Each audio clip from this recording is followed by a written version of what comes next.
Жыландар Антарктида, Жаңа Зеландия, Исландия, Ирландия және Атлант мұхитының кейбір кішкентай аралдарынан басқа барлық жерде мекендейді. Жыландар кесірткеден тараған.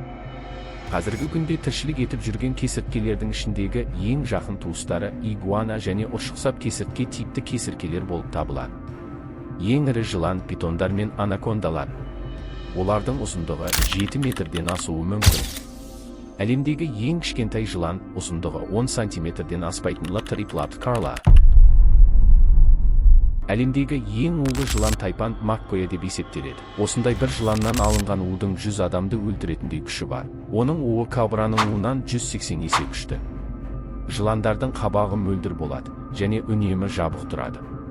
Жыландар қолайсыз жағдайда ұйқыға кетуі мүмкін. 2017 жылдағы жағдайға сай ғылымда жыландардың 3631 түрі белгілі. Жыландарда қуық жоқ. Несеп жолындағы зәр тікелей қатпаршаққа түседі. Біздің ғаламшарда табылған ең үлкен жылан титаноба болған. Олар 60 миллион жыл бұрын өмір сүрген. Бұл жыланның ұзындығы 15 метрге жететін және салмағы 1 тоннадан асатын. Түрлерге байланысты жыландар 4 жылдан 30 жылға дейін өмір сүреді.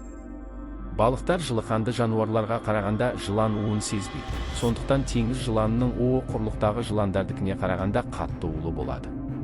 Осыған қарамастан, олардың уы адам үшін қауіпті емес. Өйткені теңіз жыландары өте аз мөлшерде у шығарады және өзін қорғау үшін жиі шабуыл жасап, шаға бермейді. Гиннестің рекордтар кітабына сәйкес, әлемдегі ең жылдам жылан сағатына 16 шақырым жылдамдыққа дейін қозғала алатын қара мамба. Көптеген жылан түрлері адамдар үшін қауіпсіз. Оның үстіне олар егеу құйрықтар, тышқандар мен құстардың популяциясын бақылай отырып, экожүйеде теңгерімді ұстап тұрады.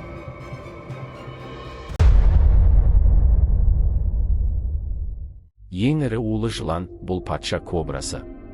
Адам осы жыланға жақын келіп қалса, онда ол бұл кобрамен көз деңгейінде теңесіп, қозғалыссыз, оған тыпыршымай қарап тұруы керек деп есептеледі. Сонда бірнеше минуттан кейін кобра адамды зиянсыз нысан деп қабылдап кетіп қалады.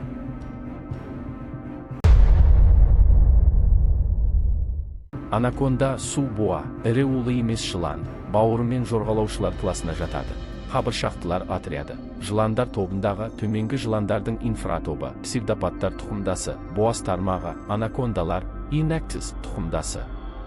Этимологтардың пікірінше жыланның атауы сингал тілінен шыққан және шалмар жылан дегенді білдіретін хәнәкендайы сөзінен шыққан. Басқа нұсқада анаконда өз атауын пілді өлтіруші деп аударылатын анаконда сөзіне ұқсас тамил сөзінен алған дейді. Ғылыми классификацияда тұқым атауы латын тілінен аударғанда жақсы жүзуші дегенді білдіретін инактис сияқты естіледі. Анаконда өте үлкен жылан, аналықтары еркектерге қарағанда әлдеқайда үлкен. Ғылыми дәлелденген деректерге сәйкес, ең үлкен анаконда Венесуэлада ауланған. Анаконданың ұзындығы құйрықты қосқанда 5 метр 21 сантиметр, ал дене салмағы 97,5 килограмм болды. Кейбір ғалымдар ұзындығы 9-11 метр анакондалардың ұсталғаны туралы қауесетті жалған деп санайды. Кеңес кітаптарында бұл жыланның басқа максималды ұзындығы көрсетілгенімен 11,43 метр. Барлық бауыры мен жорғалаушылар сияқты, анаконданың осты қаңқасы омыртқалардан тұратын денеге және құйрыққа бөлінеді. Олардың саны 435 дана болуы мүмкін. Жыланның қабырғалары қозғалмалы және үлкен олжаны жұтқанда кең таралады. Жыландарда танау бар, бірақ олар бұның көмегі арқылы иіс сезе алмайды. Жыландар қоршаған ортада бөлшектерді жинап, оларды талдауға ауыз қуысына салатын айыр тілінің көмегі арқылы иіс сезеді. Жыландар сыртқы және ортаңғы құлақ, сондай-ақ құлақтың жарғағы жоқ. Бірақ олар тербеліске, яғни вибрацияға өте сезімтал. Сондықтан жыландар жер арқылы өтетін дыбыстық толқындарды жақсы қабылдайды. Сол арқылы олар өз олжасын тез ұстайды. Жыланның уы көздің артқы жағындағы арнайы бездер арқылы өндіріледі. Олар негізінен ақуыздар, амин қышқылдары, май қышқылдары мен ферменттерден тұрады. Бауырымен жорғалаушылар тобына жыландар, бақалар, кесірткелер, қолтырауындар сияқты тіршілік иелері жатады. кейбірінің, мысалы жыланның аяғы мүлдем жоқ, ал қосмекенділердің 2 жұп аяғы болады. Бауырмен жорғалаушылардың 4 аяғы бар. Бауырмен жорғалаушылар терісі құрғақ, тасбақаларда мүйізді қабықтар сүйектер менен қосылып қабық түзеді. Жыланның аяқтары жоқ, бірақ ол аяқсыз-ақ тамаша қозғала алады. Жыландар басқа омыртқалы жануарлардан ерекшеленеді. Олардың денесінің жұқа болғаны соншалықты оған бір ғана өпке сыяды. Олар иістерін тілмен сезеді, бірақ ең маңызды айырмашылығы олардың аяқтарында. Палеонтологтар мен генетиктер кесірткелер сияқты жыландардың бастапқы 4 аяғы болғанын дәлелдейді. Бірақ шамамен 100 миллион жыл бұрын ДНК-дағы эволюция мутациялар бауырмен жорғалаушылардың аяқ қолдарынан айырылғаны жайлы айтады.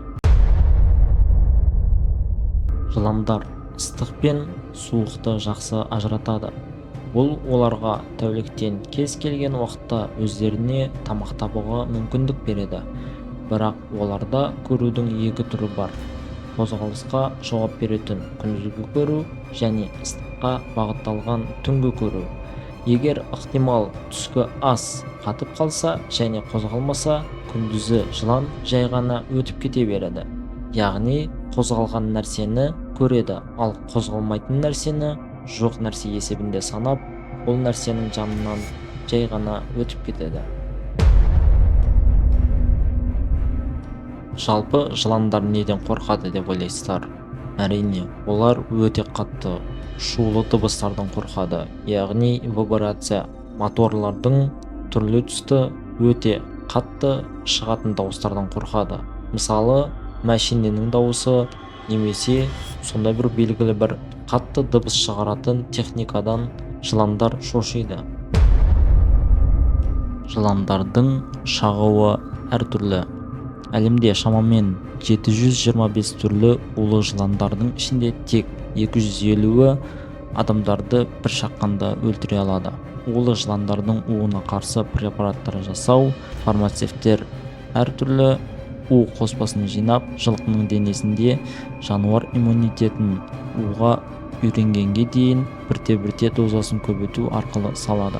Содан кейін иммунитеттендірілген жылқыдан қан үлгілерін алады. Сосын алынған сары суды бөліп, тазалап және леофилейді. Уға қарсы дәрі дайындаудың осы әдісін ақш-та, Үндістанда, Оңтүстік Африкада және Австралияда қолданылады. Амфисбена ортағасырлық хайуанаттардың көпшілігінде айтылады. Брунетта Латинидің қазынасында былай делінген: амфисбена 2 басы бар жылан, біреуі әдеттегі орында, екіншісі құйрығында. Ол екеуінде шағып алады. Ол тез қозғалады, көздері шырақ сияқты жанады. 2 басты жыландар табиғатта өте сирек кездеседі, әрі олар аз өмір сүреді. Себебі 2 бастың бағыты әртүрлі болған соң, олар жаудан қашуы қиындыққа алып келеді. Бүкіл әлемдік денсаулық сақтау ұйымының бағалауы бойынша, жыл сайын 100 мыңнан астам адам жылан шаққаннан қайтыс болады. Және тек Үндістанның өзінде осындай оқиғаның салдарынан 50 мың адам өледі. Дүние жүзінде жылан шағуынан жылына 140 мыңға дейін адам өледі. Дүниежүзілік денсаулық сақтау ұйымы қарсы препараттардың қолжетімділігін арттыру және адамдарды оларды күтіп тұрған қауіп туралы ескерту арқылы жылан шаққандардың санын азайтудың жаңа стратегиясын жариялады. Дүниежүзілік денсаулық сақтау ұйымы деректері бойынша, жыл сайын әлемде 5,8 миллион адамды жылан шақса, оның жартысы улы.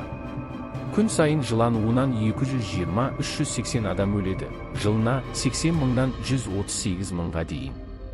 Тіпті жыланнан аман қалғандар да істеп, жиі мүгедек болып қалады. Аяқ қолдарын кесуге тура келеді делінген Біріккен ұлттар ұйымы сайтындағы хабарламада. Міне, осыменен бүгінгі шығарылымыз аяқталды. Бізбенен соңына дейін болғандарыңызға рахмет. Келесіде қызықты видеоларды шығаратын боламыз. Арнадан алыстамау үшін тіркеліп алыңыздар. Және өз пікірлеріңізді комментарияға жаза кетіңіздер. Видеоны жақындарыңызбенен бөлісіп кетіңіздер. Және осы видеоны әсіресе жыланға қызығатын достарыңызға да жіберуді ұмытпаңыздар. Жылан шағып алуынан аман болайық.